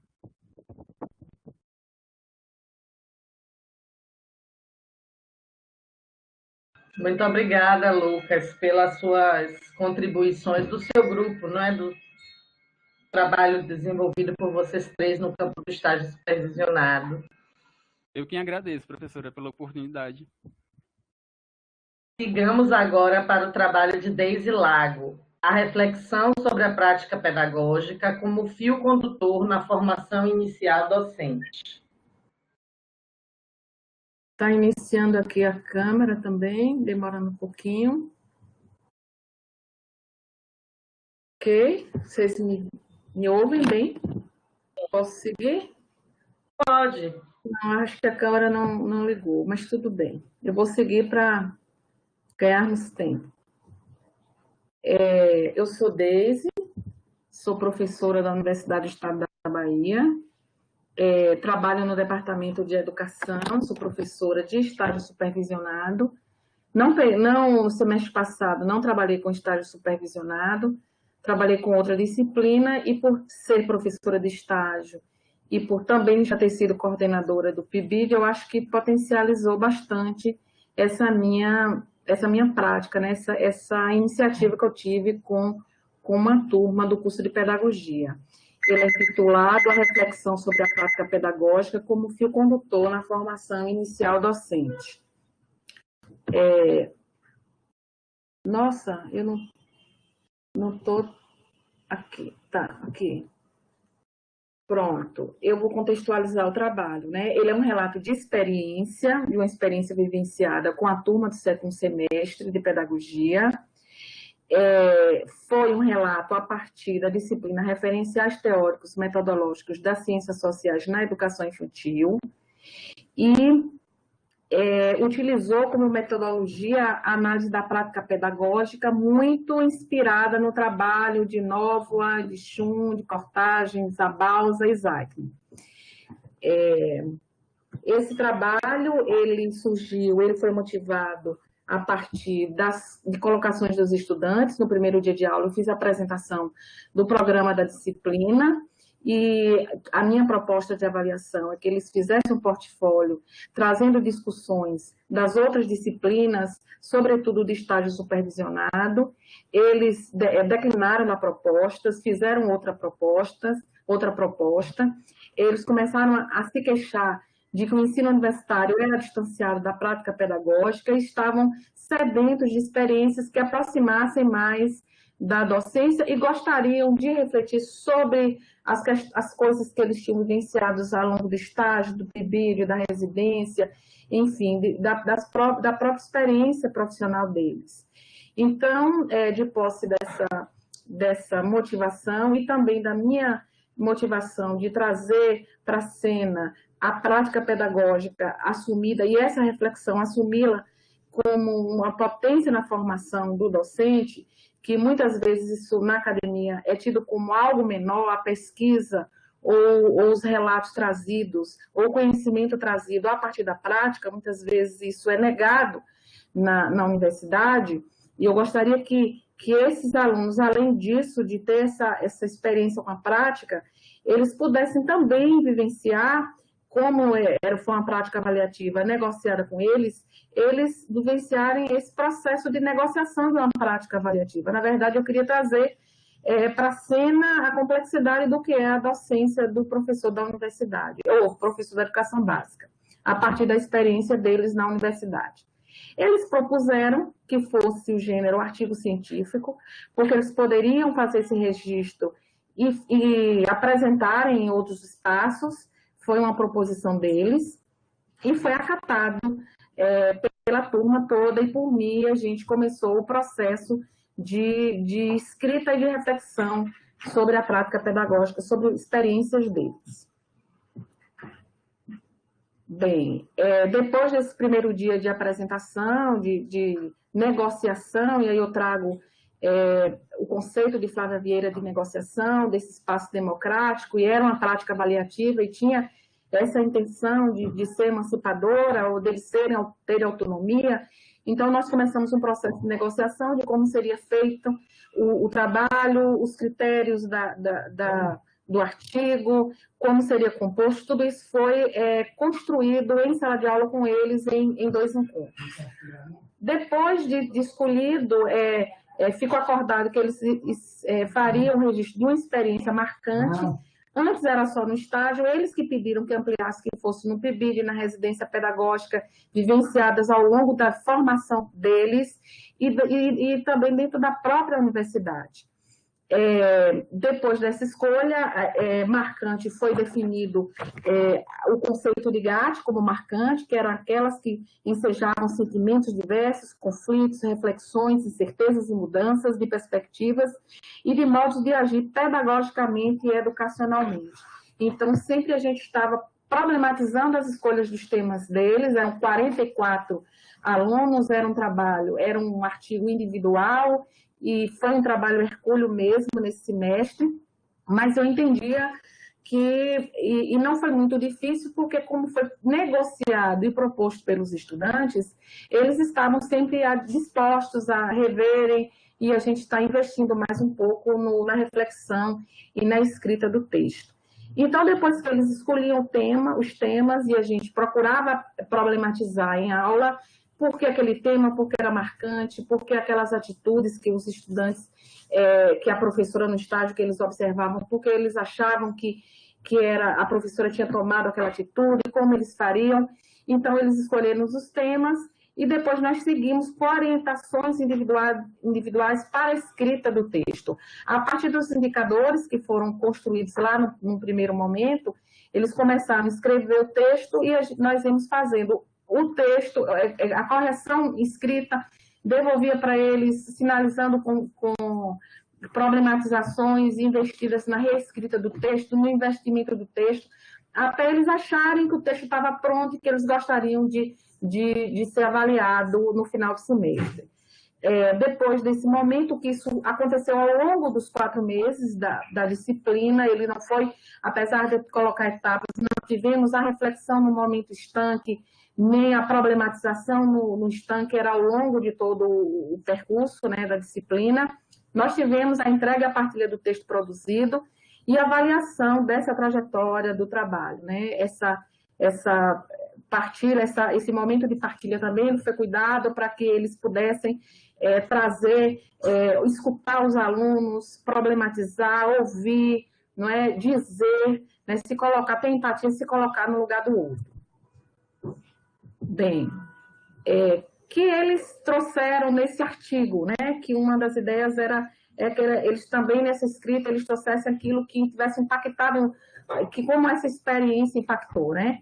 Então, eles eles revelam, e aí depois desse texto trazido para o EPEM, eu fiz a pesquisa com análise de conteúdo dos textos e das falas dos estudantes, e escrevo um outro artigo posteriormente a ser publicado com esses sentimentos desses estudantes, mas eles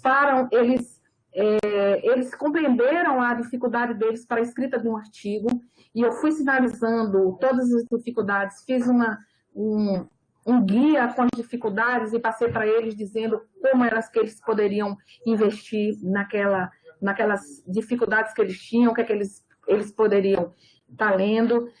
Provocou uma aproximação com a complexidade da docência deles, eles começaram a ver problematizar aquela experiência que eles viram ou em uma residência no estágio. Então, promover uma aproximação.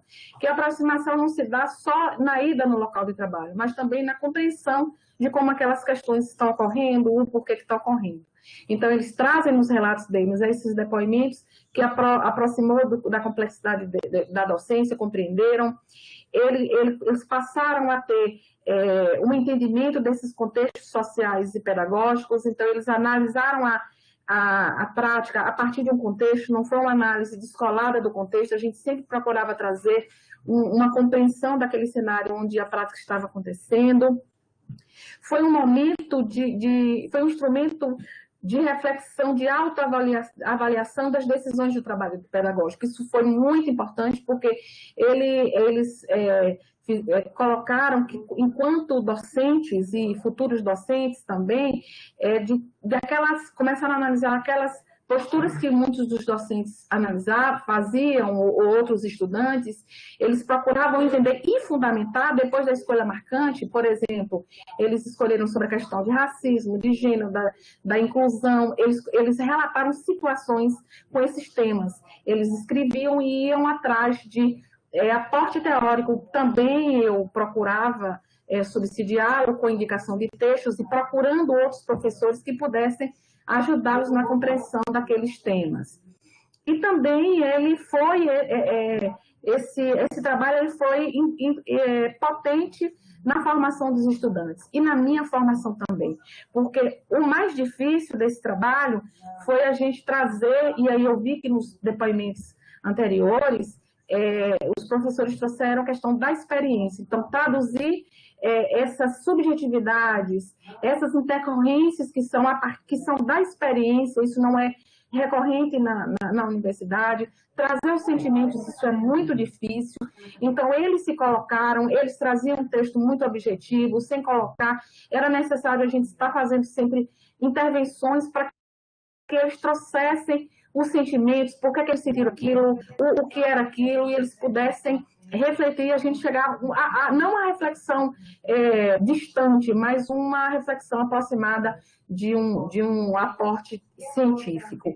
Então, para mim também, porque eu resolvi escrever sobre esse texto e foi difícil também trazer todos esses sentimentos que eu fui formada em uma perspectiva bastante prescritiva, bastante tradicional. Então, negociar com os alunos, fazer dessa sala de aula um espaço democrático, por mais que eu tivesse isso como um princípio meu, vivenciar foi difícil, foi bastante interessante para todos nós, que todos eles depois eu digo para vocês, eles escreveram em eventos e foram aceitos trabalhos científicos a partir desse texto, e eu também trouxe. Então eu acho que isso significa a potência que é escrever e refletir sobre a prática como um princípio da formação docente. Era isso.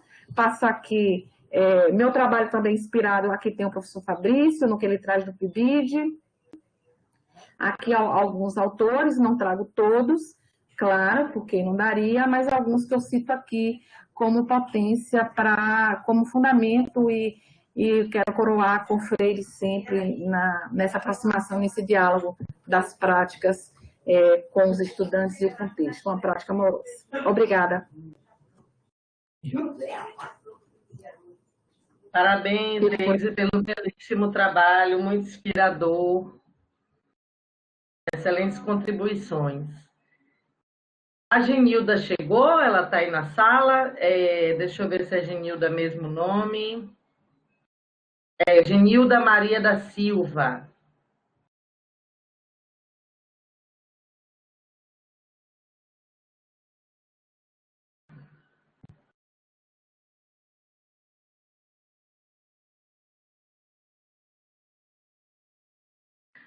Bom, eu acredito que ela não está, então vamos dar continuidade à sequência de apresentações. Nós temos agora também outro trabalho de minha autoria, junto com Ana Beatriz Sena, Concepções de Inovação Pedagógica e a Formação Docente em um Mestrado Profissional em Educação.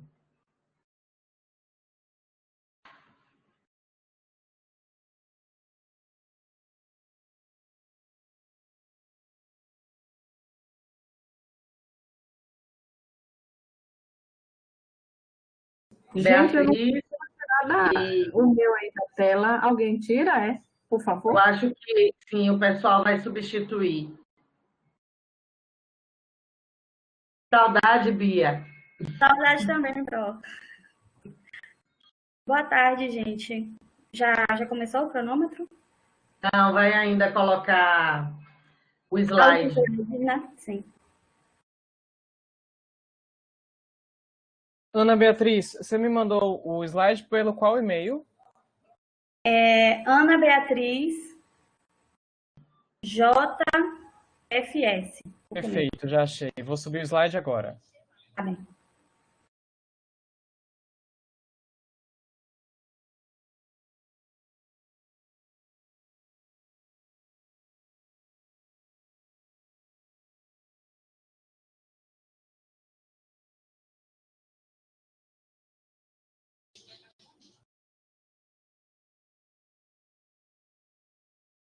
Prontinho, você que passa o slide. Ok. Boa tarde, gente. Eu me chamo Ana Beatriz, sou graduanda em Geografia pela Universidade Federal da Bahia. Fui bolsista PIBIC no decorrer do último edital e a pesquisa Inovações Pedagógicas Instituintes, potencializadas pelo currículo de um mestrado profissional em Educação, foi realizada por mim, por minha orientadora Verônica Domingues, e apresento os resultados da pesquisa intitulada O Mestrado Profissional em Educação e a Inovação Pedagógica, Princípios Fundantes de um Currículo e suas ressonâncias nas redes educacionais. Foi a segunda fase dessa pesquisa. O mestrado profissional em educação do programa de Currículo, Linguagens e Inovações Pedagógicas visa atender demandas quanto à formação pós-graduada stricto sensu de profissionais de educação básica, por meio de uma proposta curricular que permite a incorporação da pesquisa não como um fim em si mesma, mas como uma possibilidade de intervir diretamente nos processos educativos em que atuam os profissionais que estão se formando, que estão em formação.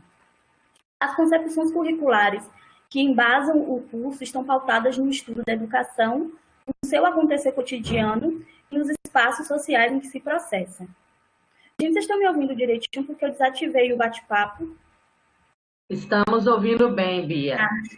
Você já encontrou de passar o slide?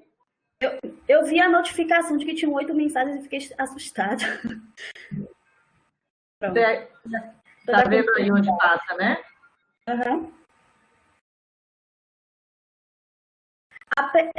Na pesquisa que nós realizamos, nós estudamos como é que as concepções de inovação pedagógica estão sendo compreendidas pelos egressos e docentes credenciados no MPED, além de fazer um levantamento das características, dispositivos e instrumentos inovadores dos trabalhos de conclusão de curso e acompanhar as práticas cotidianas das inovações propostas pelos PIs, nas redes de educação em que os egressos atuam.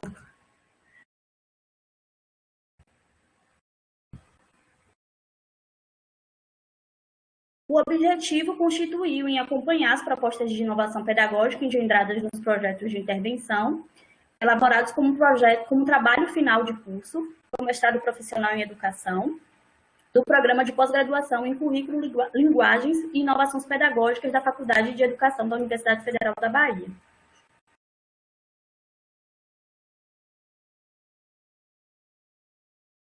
Como o termo inovação ele é polissêmico e apresenta frentes ideológicas diversificadas, nós estabelecemos duas compreensões de inovação pedagógica. A primeira é instituída, é considerada exógena, linear, advinda de proposições unilaterais e geralmente encaminhada pelo centro do poder do sistema educativo. E a segunda são as instituintes, são emergidas, construídas e desenvolvidas colaborativamente no próprio seio das redes educacionais, considerando seus contextos, as quais o MPED almeja potencializar. O MPED ele, visa potencializar essas inovações instituintes colaborativamente no próprio seio das redes educacionais, considerando os contextos dessas instituições.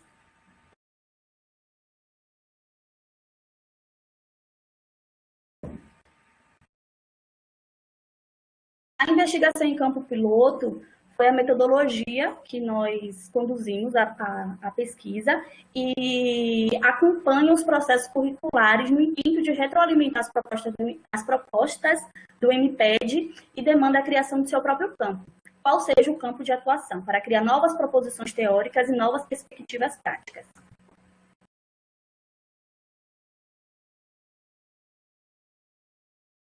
A pesquisa foi desenvolvida em 3 movimentos teórico-metodológicos. O primeiro foi o levantamento de referenciais sobre concepções de inovação apontados pelos projetos de intervenção. O segundo é a compreensão das concepções de inovação expressas por egressos e docentes do curso. E a terceira, o conhecimento das práticas cotidianas das inovações propostas e seus dispositivos para implantação.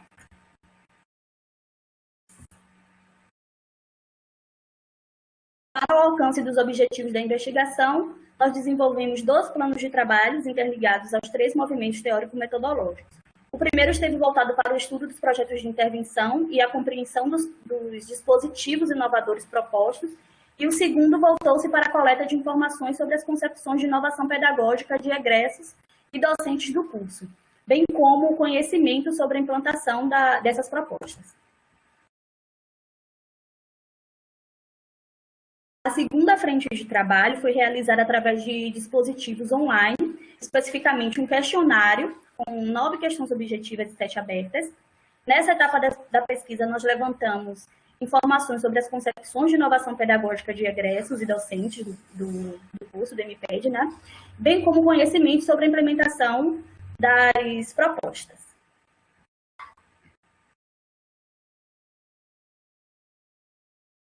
Um breve panorama das concepções de inovação dos egressos do MPED. Dos respondentes, 81,3% consideram as propostas dos seus PIs inovadoras. No entendimento posto por alguns desses egressos, né, em alguns depoimentos, eles consideram seus PIs inovadores por se constituírem como algo inédito em um dado contexto. Porém, eles não explicam como é que, nas respostas que eles deram para o questionário, como é que a interação da proposta inovadora, como é que acontece a interação dessa proposta inovadora com o contexto. Em outros depoimentos, a contextualização da proposta inovadora com a realidade em que se processa. É possível notar a compreensão de inovação pedagógica como práticas emergidas no próprio chão da escola. Vale apontar que as inovações indicadas não se caracterizam por uma concepção linear e ligada à suposição de que a inovação acontece por funcionamentos mecanicistas e previsíveis. Podemos identificar ainda a ideia de inovação no campo educacional relacionada estritamente ao uso de tecnologias digitais atualizadas. A noção destaca um predomínio da inovação como algo ligado exclusivamente ao uso de tecnologias digitais atualizadas e tensionamos a ideia posta de que os PIs se caracterizam como inovadores apenas por indicarem o uso de tais tecnologias. Todavia, através do estudo dos projetos de intervenção, foi possível identificar que, para além do uso das tecnologias, as propostas ancoram-se numa concepção de incorporação de tais tecnologias nas práticas pedagógicas numa perspectiva estruturante e não meramente instrumental de uso dos dispositivos. Do total das 16 respostas que foram concedidas no questionário, 3 respondentes, que faz 18,7%, afirmam que não consideram seus PIs como propostas inovadoras.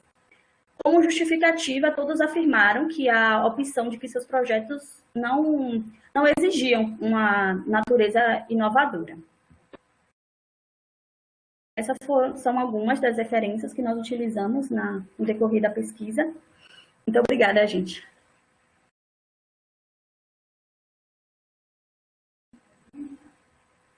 Parabéns, Beatriz. Foi ótima a sua apresentação. Obrigada. Bom, gente, nós teríamos aí mais um trabalho de Genilda Maria da Silva, o processo de ação, reflexão, ação na formação do pedagogo da Universidade de Pernambuco, diálogo interdisciplinar. Mas ela não chegou até o momento. Eu sugiro que a gente siga com o debate desse bloco de 3 trabalhos, e se ela chegar até 10 minutos antes de acabar o tempo previsto para a apresentação, então aí ela apresenta. Precisamos compreender que nesse contexto várias coisas podem impedir a pessoa, então, estando dentro do horário, ela possa apresentar, nós aceitaremos a apresentação dela.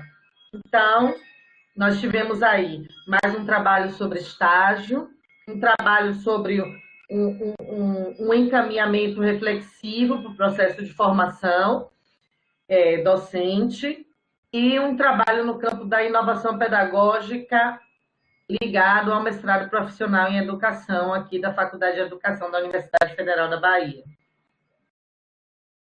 Vocês gostariam de fazer perguntas, comentários, os próprios autores das pesquisas gostariam de fazer mais alguma contribuição? Eu gostaria de comentar, Verônica.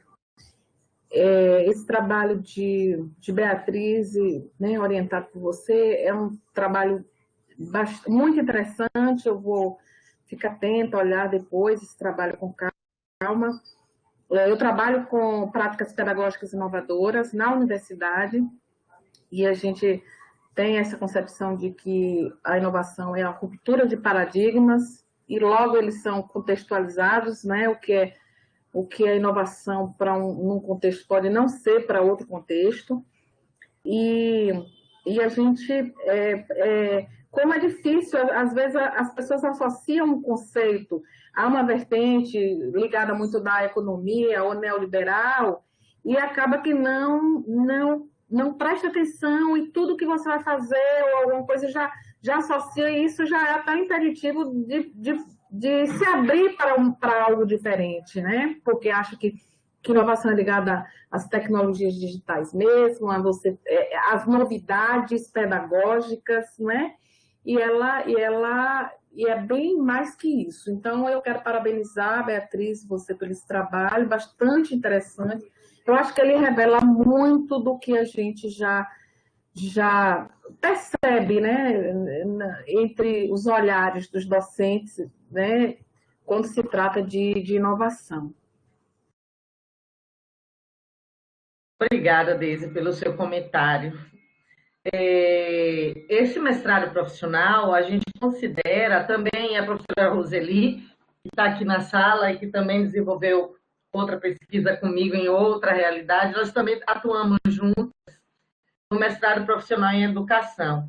E esse curso, ele tem uma característica, bom, que nós consideramos, e também boa parte dos docentes, por um outro braço dessa mesma pesquisa, ele tem uma característica inovadora, nós até escrevemos sobre isso, considerando esse curso como um curso inovante, porque é um curso que tem uma estrutura, uma organização curricular inovadora que potencializa a criação de outras inovações. Mas, assim, o que basicamente, assim, encurtando na proposta curricular, pode ser considerado uma proposta, assim, inovadora? Ele trabalha com a perspectiva das redes de educação. São criações colaborativas que envolvem as redes de educação. É um mestrado que, até o momento, o ingresso dos estudantes ele é feito a partir de convênios com redes de educação, então ele funciona todo voltado para essas redes de educação. E no momento, desde o momento da criação inicial dos processos de pesquisa até o momento da defesa, essas redes, os pares dos mestrandos nas redes, eles são acionados para contribuir com a formulação das propostas interventivas.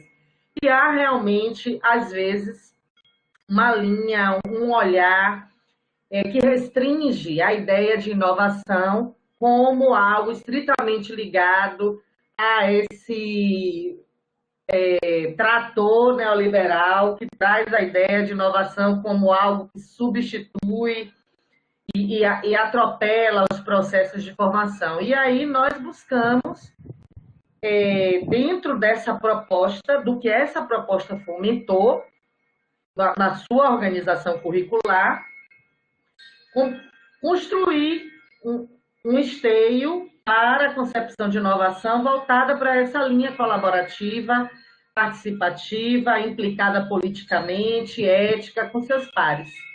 Então, quando você faz esse comentário, dá um feedback importante para a gente de que é importante seguirmos nessa discussão da polissemia da inovação no contexto educativo, para não condenar a inovação apenas por um sentido, né? Beatriz já mostrou, não foi, Bia? Que o conceito é polissêmico. Posso falar um pouquinho? Bom, eu não vou falar dessa parte do mestrado profissional, não, porque eu acho que você já falou bastante. Eu queria só insistir no que eu já até escrevi aqui no chat, que é essa questão da gente deixar essas ações entrarem no currículo, não só como, na falta de outra palavra, um puxadinho. Isso, eu sei que isso já vem sendo discutido muito no campo da formação de professores, a importância desses programas e que eles deixem de ser programas, né? E eu não trabalho com estágio, né? Na faculdade nós temos uma separação dos departamentos, e não trabalho diretamente com estágio, mas trabalho com currículo, e tem tudo a ver aí. Então, o que eu penso é justamente isso, que a gente, os currículos precisam trazer essas ações, não como aconteceu no estágio, aconteceu no PIBID, aconteceu no PIBIC, né? Então, olha a riqueza de uma estudante, de uma graduanda, e também como né, o pessoal que apresentou primeiro, não sei se é graduanda ou se era de mestrado, as duas meninas, Larissa e a outra menina. Mas a gente vê a importância que tem, desde a graduação, os estudantes irem para esses espaços, né? Fazer suas pesquisas, seus trabalhos de extensão, mas o que eu estou chamando a atenção é da importância disso entrar no currículo como referência, né? Isso ser conteúdo curricular, não ser só alguma coisa que o estudante fez, mas que ele possa entrar, possa ser socializado, possa ganhar espaço. E uma coisa que eu acho que precisa ser resolvida é essa questão do estágio, como isso entra no estágio. Isso aí é uma polêmica que vocês que trabalham com estágio, que sabem mais do que eu, né? Que, aliás, Verônica está com uma experiência riquíssima agora, não é o caso aqui, não é isso que está em discussão, mas justamente há demandas que vão ter que mexer na estrutura dos estágios. A gente vai ter que mexer nisso aí para incorporar essas coisas. Eu acho isso muito importante mesmo. Que isso entre no currículo de uma outra forma para enriquecer, né? Para que essas possibilidades se concretizem mesmo nos currículos. Era isso que eu queria falar.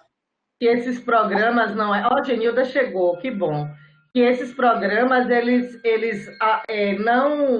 eles potencializem a mudança da organização, da cultura de formação daquele lugar. Porque às vezes o programa acaba... É como se aquela vida só existisse enquanto o programa está em... Nada se alterou, estou exagerando, mas às vezes a gente tem essa sensação, não é? Por isso que nós temos que registrar essas experiências, porque eles escreveram... Os meus alunos, nesses relatos, a maioria de FIBID e residência pedagógica, e eles começaram a pensar, e disseram, ai, professora... Agora que eu estou compreendendo, quer dizer, não é só ir lá e fazer, e voltar, e foi interessante conhecer a escola, mas enquanto você pode cutucar aquilo, né, para eles irem ressignificando o que eles viram, a gente tem que aproveitar, né? Tem que aproveitar mesmo. Ô, Deise, eu até diria que, além de registrar, como diz a professora Roseli, é necessário vivenciar isso na profissão.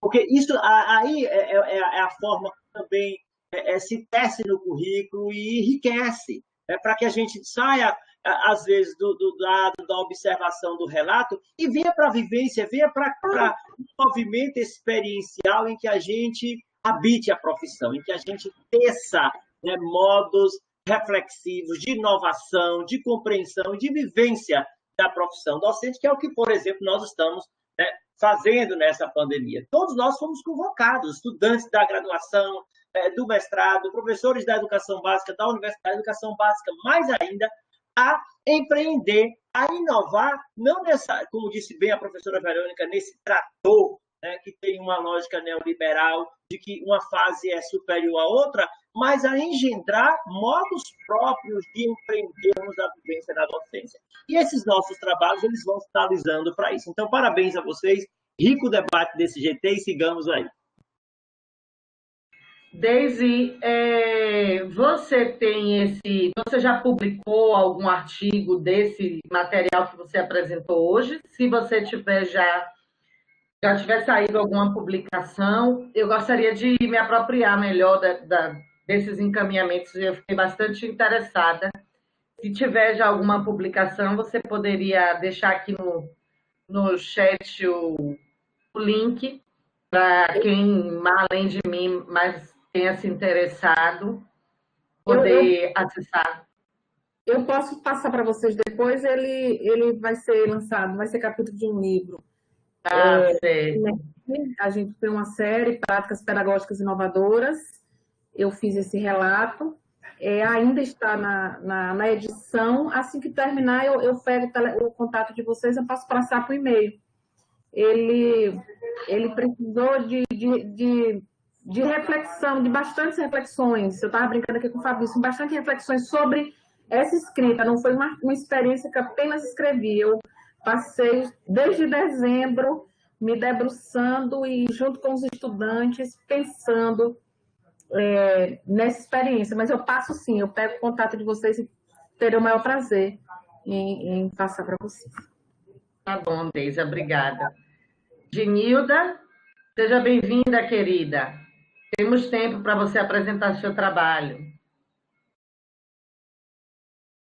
Você pode abrir sua câmera se achar, se sentir confortável com isso. Sim. Boa tarde. Boa tarde a todos, boa tarde a todas. Me desculpe, eu estava na outra sala, porque, na verdade, aliás, eu sou Genilda, boa tarde. Sou Genilda. Mas inclusive, professora, eu já apresentei esse trabalho na sala D, porque era lá que eles estava proposta a apresentação dele lá, né? Olha, nós recebemos a informação, nós colocamos eu estou respondendo porque eu estou na vice-coordenação desse GT, né? Nós fizemos, com base em o relatório que a Amped tirou, a organização, não é? Das apresentações.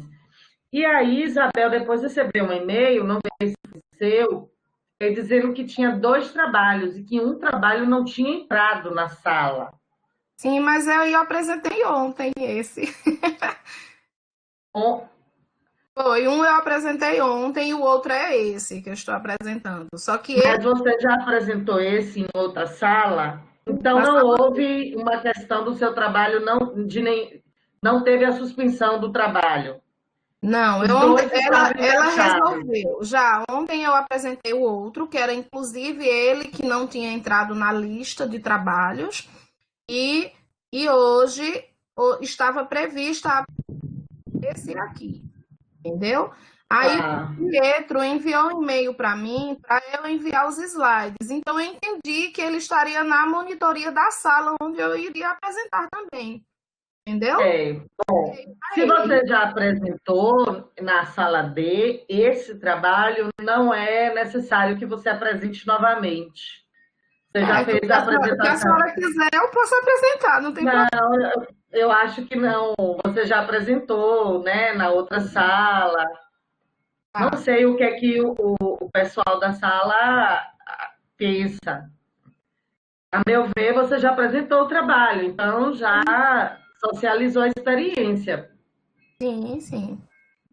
Não vejo nenhum problema, professora. Tanto pode apresentar, como também você que decide, tá? Eu estou aqui. Não, é importante que vocês também se posicionem, porque, na verdade, eu fiquei preocupada com ela, até falei com o Pietro, manda um e-mail para ela aí para ver se ela chega, para poder ela apresentar o trabalho. E aí mandei buscar, sabe? Mas achando que estava com erro, né, na programação. Então, Sim. vocês podem se colocar. Eu penso que se ela já apresentou o trabalho, não há necessidade de apresentar novamente, mas se o grupo quiser compartilhar a discussão sobre interdisciplinaridade, sobre itinerário de formação dos pedagogos, pode ser do interesse do pessoal que está aqui na sala, então ela apresenta novamente. Fica a critério aí do grupo. O problema houve sim com os trabalhos, né, professora? Mas foi resolvido. Tanto é que eu apresentei. É porque a orientação que nós recebemos foi que você entraria nessa sala mais cedo para poder ir para outra sala. Seu trabalho não foi encaixado ontem, não, ele foi encaixado hoje. Alguma coisa aconteceu aí, mas que bom que você já apresentou. Mas olha, professora, é porque acho que houve um problema mesmo nas falhas, porque o trabalho que não foi inserido na lista de apresentação foi esse texto. Certo.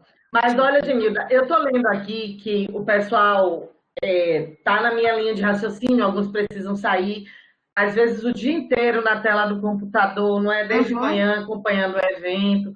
Como você já apresentou o trabalho na sala D e como o seu outro trabalho também foi apresentado, não se preocupe que vai contabilizar as duas apresentações, tá certo? Tá Obrigada certo. por ter vindo aqui. Obrigada, senhora, por ter me chamado. Eu fiquei preocupada, mas que bom, é melhor pecar pelo excesso do que pela falta, não é verdade? Verdade, verdade. Obrigada, boa tarde. Tchau, Boa tarde, tchau. Bom, gente, alguém gostaria de fazer mais algum comentário? Gostaria de falar alguma coisa mais a respeito? Eu gostaria, rapidamente, de dizer como esse espaço é formativo, né? Como estarmos com estudantes da graduação, estudantes do mestrado, doutorado, colegas da universidade. Então, não existe... eu acho que essa troca pode parecer lugar comum, mas como hoje, para mim, aqui foi interessante esse momento e como enriquece. Então, que sigamos assim, sempre na troca e no diálogo. Obrigada e parabéns pela condição Verônica e os colegas pelos trabalhos que apresentaram. Também gostaria de parabenizar a todos e a todas que apresentaram trabalhos aqui hoje, também as pessoas que estiveram aqui na sala assistindo, buscando se apropriar das pesquisas, se inspirando, criticando, mas que estiveram aqui conosco, participando desse momento de compartilhamento de saberes. Gostaria de pedir a vocês que quem ainda não colocou o nome nas notas compartilhadas, na lista de presença, que escreva seu nome lá, porque esse material vai ser compilado e organizado para emissão dos certificados. E desejar uma boa noite a todos e a todas. Amanhã nós temos mais 2 sessões ainda do GT8 e vamos ter a eleição do coordenador do GT para o próximo EPEM. Então, apareçam também no momento da eleição. Será a partir das 10 horas, eu só preciso confirmar qual é a sala, se é a C ou a D, ou se é a A ou a B, só um minuto.